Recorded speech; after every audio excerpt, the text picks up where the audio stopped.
Queridos irmãos, queridas irmãs, então esse vídeo é de número 237, livro de Sueli Caldas Schubert,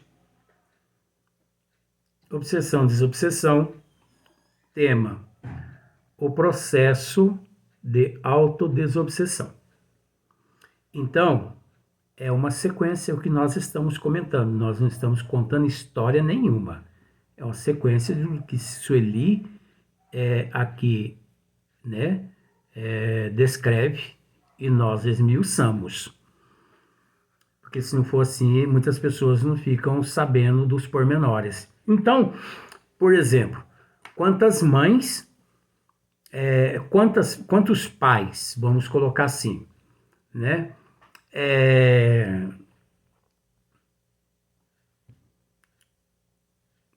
Param segurando ali a criança, principalmente em porta de escola, essas coisas assim. Segurando a mãozinha da criança para os carros passar, para depois eles, né, atravessar. A criança se solta da mão dos pais ali, o carro pega e mata. Pode, veja lá. Pode ter aquela criança ter sido intuída por um obsessor dela a se soltar da mão ali dos pais e entrar na rodovia, na avenida, na rua, justamente para que o carro a matasse. É uma forma de vingança do obsessor. Aí, as pessoas sem conhecimento das leis divinas vai processar aquele condutor daquele veículo por excesso de velocidade e isso e aquilo e tal e tal. Processa para ver o que acontece. Pode processar. É um direito da pessoa, até por causa do livre-arbítrio. Mas isso complica tanto para aquele que processa, que processou, ou para aquele que processa, complica tanto porque ali nada está acontecendo por um acaso. Agora veja bem, nós não estamos com isso querendo dizer que há uma generalização ali, aí que não, porque existe a lei de causa e efeito, ação e reação, quando tanto aquele espírito quanto os pais têm que passar por certas provas e certas expiações dolorosas, como nestes casos. Por isso que nós não estamos afirmando nada. Nós estamos apenas citando casos que pode, por detrás, em vez de ser uma prova e uma expiação, uma indução de um obsessor por detrás daquela criança. E também, não só criança, como também na infância, né, o jovem, na juventude e tudo mais, que cometem algum crime e que saem aí para as baladas, né, vamos fazer isso, vamos fazer aquilo, e de repente vem 1 milhão de ideias na cabeça do indivíduo, e ele sai aí para o mundo da criminalidade, de repente uns acabam mortos, outros acabam atrás das grades na penitenciária, e por aí em diante vai a vida física, a evolução daquele indivíduo naquela existência. Não estamos com isso, como já disse, generalizando e nem dizendo que tudo é obra dos espíritos das trevas, que não. Mas é preciso ficar bastante atento. Por que ficar atento? Porque nós muita dificuldade temos de enxergar o visível. Quanto mais o invisível. Pois, eu te peço com todo respeito, olhe do teu lado direito e do teu lado esquerdo e me diga, quantos espíritos você está vendo aí do teu lado? Nenhum, né? Pois eu não vou te assustar, não. Há muitos espíritos aí do teu lado. Só que você não está na faixa deles vibrando para poder vê-los. Agora,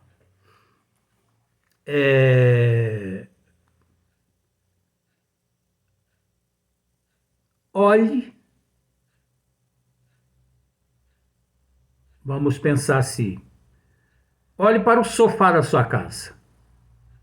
Você está conseguindo ver o teu sofá? Sim, eu vou te dizer que você não está conseguindo ver o teu sofá. Como não? Meu sofá está aqui. Não, você está vendo uma parte dele. Porque 95% do sofá está oculto, que é a parte de trás, são as laterais, é a parte interna. Você está vendo apenas a forma que os teus olhos estão conseguindo captar ali na sua frente. 95% ainda se encontra oculto. Olha só para você ver como que o negócio é complicado, né? Então você imaginaria isso a respeito das crianças? Nós já tratamos a respeito desse assunto, mas agora nós estamos englobando mais ainda. Então, olha só, é, sabemos que existem obsessões incuráveis na presente encarnação, que determinados casos de subjugação, de possessão, não serão solucionados agora. Não serão solucionados agora. Então não adianta. Mas veja bem, gente, essas orientações aqui, você só as obtém na casa espírita séria. Porque na casa espírita meia boca, esse caso de obsessão aqui que demora 90 anos, 150 anos, 2, 3 reencarnações, isso aqui eles resolvem num trabalho só de meia hora. Mas será que resolve mesmo? Isso é mistificação. Os obsessores ficam tudo ali do lado daqueles médios, ali, dando gargalhada de ver a palhaçada daqueles médios. Não estude para ver, não. Não estude para ver, não. Né? Então, que determinados casos de subjugação, de possessão, não serão solucionados agora. São aqueles que exigem tratamento a longo prazo. Não existe aqueles tipos de cânceres aqui no corpo físico. Existem alguns cânceres que a pessoa... Eu, por exemplo, nesse exato momento, eu tenho um amigo que ele recebe tratamento com relação a um câncer que ele tem no corpo físico faz 12 anos. Olha, e eu acho que ele ainda vai conseguir viver mais uns 20 anos ainda. Porque o danado tá melhor do que eu. Tá ótimo. Eu não tô, assim, me colocando também como um frangalho também, né? Um cangalho, um trapo, né? Porque eu acho que não tô também um trapo assim também não, né? Tá precisando, assim, de uma lubrificação, né? Uma espanada, tirar um pó e tal. Mas eu acho que não tô ruim assim também não, né? Mas esse amigo tá melhor. É uma maravilha. E tem um câncer. Mas é uma pessoa resignada. Ele aceita o câncer. Ele já me disse que ele conversa com o câncer dele diariamente. Ele conversa com o câncer. Sabe o que ele falou para mim, que ele fala pro câncer dele? Ó, me ajude que eu te ajudo. Eu preciso evoluir, você também precisa. E ele não está errado, porque o câncer é nada mais, nada menos do que vírus em processo de evolução. Então me ajude que eu ajudo vocês a evoluir. Se vocês não agir com agressividade comigo, vocês vão ter um organismo para vocês se alimentar durante 10, 15 anos. Ó, ele conversando com o câncer dele. Agora, se vocês se mostrarem assim irresponsáveis e indisciplinados, vocês vão acabar com esse corpo aqui, depois vocês vão sobreviver do quê? Não sei se ele está certo, se está errado, mas isso é o lado positivo dele. Ele não é negativo, ele não tem medo da morte, porque a morte não existe. Ele não tem medo do câncer. Ele diz que agradece, ele conversa com o câncer. Muito obrigado por vocês estar no meu corpo. Ai, graças a Deus, Deus é tão bondoso comigo que foi conceder a mim essa oportunidade de ter você no meu corpo, câncer. Seja menos agressivo comigo. Porque eu estou para ajudar vocês. Parece coisa de doido, né? Então, são aqueles que existe tratamento a longo prazo. Então, aqui na Terra, existe muitas doenças que existe tratamento a longo prazo.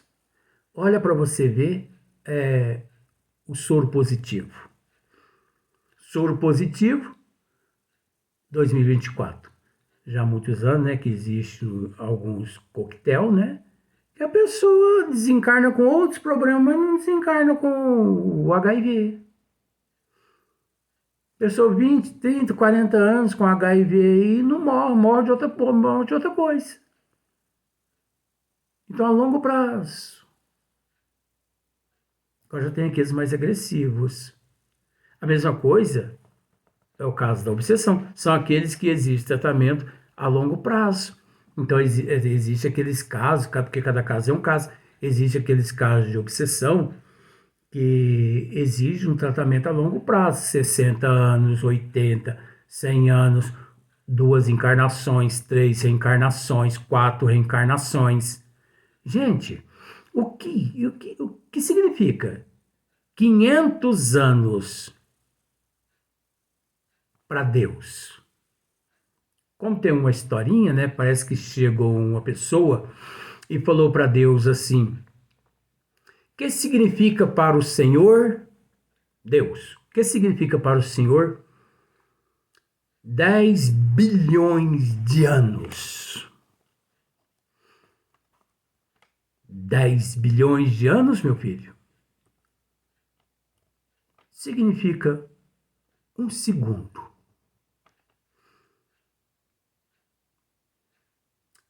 E 100 bilhões de dólares, né? O homem perguntou para Deus: e o que significa para o senhor 100 bilhões de dólares? Deus pensou e falou assim: um segundo, meu filho.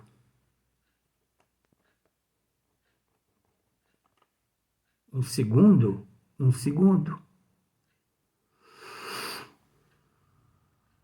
E sei que essa conversa entre os dois ali, chega um momento que o homem pega e fala assim: bom, mas então, entre um e o outro, eu prefiro o um segundo que corresponde aos 10 bilhões, ou aliás, aos 100 bilhões de dólares. Isso é uma... Não chega nem a ser uma piadinha, não. Mas é uma historinha. É para nos mostrar que Deus não é passado e nem futuro. Deus é presente. Nós também somos presente. Nós somos presente. Só que devido ao nível que nós nos encontramos e de acordo com o conhecimento que nós temos, a compreensão que nós temos de entendimento, de compreensão, é essa. Mas existe aqueles que, mesmo nesta, ele consegue entender que não é nem passado, nem futuro, e sim tudo é presente. Porque a eternidade não pode existir eternidade, passado e futuro. Porque a partir do momento em que conseguem se definir passado e futuro, descobre-se o princípio de tudo, o que na realidade isso é impossível, porque não existe princípio, como não existe fim. Tudo é presente, por isso é impossível. Mas, voltando aqui, que exigem tratamento a longo prazo. O lento, mas belo processo de redenção da alma, que se esforça por sua transformação, que luta consigo mesma para superar o passado tiranizante, é uma batalha prolongada. Você observa que aqui Sueli, ela usa o termo passado. Mas nós já dissemos aqui, devido ao nosso nível evolutivo. Então, é a nossa compreensão, a nossa forma de entendimento é esse. Mas um dia, quando nós evoluirmos, nós não vamos mais usar esses termos, né? Mas vejamos, é lento, né? Mas belo processo de redenção da alma que se esforça por sua transformação, que luta consigo mesma para superar o passado tiranizante, é uma batalha prolongada. A doutrina espírita vem trazer para essas criaturas o consolo e o remédio. Então, na casa espírita séria, através do atendimento fraterno, a pessoa ela consegue se inteirar a respeito do medicamento, do antídoto, do elixir, da doutrina dos espíritos. Ele aprende ali no atendimento fraterno que o espiritismo é essa ciência que remonta às causas. E que não existe ninguém culpado pela desgraça, perdão do termo, pela desgraça a qual ele se encontra. Que ele se encontra. Não é família, não parente, não existe sorte, destino, isso tudo é mitologia, isso é tudo palhaçada, não existe essas coisas. Deus não julga ninguém, Deus não pune ninguém, Deus não manda praga para ninguém, Deus não é responsável por tufão, maremoto, terremoto, tsunami, Deus não é responsável por praga, por doença, por nada. Nós mesmos, quem plantamos, nós mesmos que estamos colhendo o giló que nós plantamos. Plante uva, que você colherá uva. Plante giló, que você colherá giló. É a lei de causa e efeito. Tem muitas pessoas que dizem assim: eu não pedi para nascer. Eu não pedi para nascer. Se eu tivesse que pedir, eu pediria para nascer numa família rica de dinheiro. Pobre de espírito, esse coitado, né? Ele não pediu para nascer, não. Ele implorou lá na fila reencarnatória: me receba aí no corpo físico, pelo amor de Deus, porque eu não aguento viver mais no umbral que me encontro. Me receba, por favor. Eu desejo, eu quero um período de descanso aí nesse jardim do Éden. Porque a Terra é um jardim do Éden comparado, simbólico, né? Isso aí é mitológico. É um jardim do Éden comparado umbral.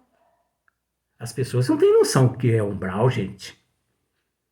Isso, a Terra é um paraíso comparado ao jardim do Éden mitológico, porque esse jardim é mitológico, isso é palhaçada. Mas aqui é um lugar maravilhoso, oxigênio, chuva, sol, nós temos frutos, tudo quanto é tipos de alimento, temos amigos, nós temos de tudo. Temos os obsessores também. Mas nós temos tudo aqui, nós temos onça, nós temos jiboia, nós temos cascavel, mas nós temos também beija-flor, nós temos coelhinho, não é? Nós temos tudo aqui na Terra. Lá no umbral não tem isso não. Lá a coisa pega fogo. É a consciência. Tal morte, tal vida, tal morte. Conforme nós vivemos aqui, nós vamos viver lá. Por isso que a doutrina dos Espíritos nos ensina hoje sermos melhor que ontem, amanhã melhor que hoje. Nós temos esse dever, essa responsabilidade, esse compromisso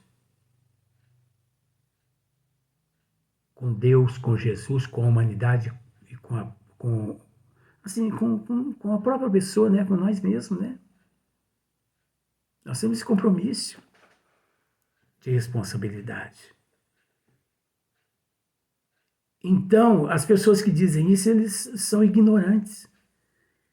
Se eu pudesse pedir, eu pediria para nascer numa família rica. É tão pobre de espírito a pessoa que diz isso, que ele não consegue imaginar que quando ele foi rico em outras existências, ele não deu lá valor, ele esbanjou, ele humilhou muitas pessoas, por isso hoje ele retorna nessas condições de precariedade. Ah, se as pessoas soubessem quantos reis, quantas rainhas, quantas princesas, quantos juízes e promotores, quantos professores, quantos mestres, quantos gênios de vidas passadas que estiveram aqui na Terra, que transviaram as leis divinas momentaneamente e que hoje se encontram dormindo embaixo dos viadutos na condição de mendigos, perambulando aí pelas ruas na condição de pedintes, reis, rainhas, princesas, príncipes, promotores, juízes, doutores, médicos, advogados, escritores, todos aqueles que abusaram dos desígnios de Deus estão hoje na atual existência morando embaixo dos viadutos, na condição de mendigos. E outros, sabe onde é que eles se encontram? Nos hospitais psiquiátricos, com centenas de síndromes e de pânicos e de visões. Você acha que aquelas pessoas que dizem eu estou vendo espírito, eu estou ouvindo vozes, eles estão me perturbando, sabe o que significa aquilo ali? Não é neurose, não. Aquilo ali é real. Aquilo ali são aqueles cobradores deles. A pessoa foi um juiz que acusou indevidamente e agora aqueles obsessores estão ali perturbando ele. você me matou, você me pôs na cadeia, você me acusou, você isso, você aquilo, você isso, você aquilo. Tá, tá, tá, tá, tá, tá, tá, tá, tá, tá. Aí vem lá o coitadinho do psiquiatra, pá, um remédio nele para poder fazer ele dormir, porque senão ele não aguenta, ele se mata. E quantos milhões se matam em meio a essas crises de perturbação de vozes e de visões? Mas são visões corretas? São audições corretas? São aqueles do passado ali perturbando ele através da audição, através da vidência? Aquilo ali não é ilusão, gente. Aquilo ali não é transtorno, não, gente. É tido transtorno, porque assim estudou os psiquiatras. Mas se eles tivessem estudado o perispírito e a alma da pessoa, eles viriam que aquilo ali é real. Aqueles são obsessores que estão levando eles à loucura. Até o ponto de cometer um crime. Ei, doutrina maravilhosa, né? Mas nós vamos ficando por aqui. Até o próximo dia.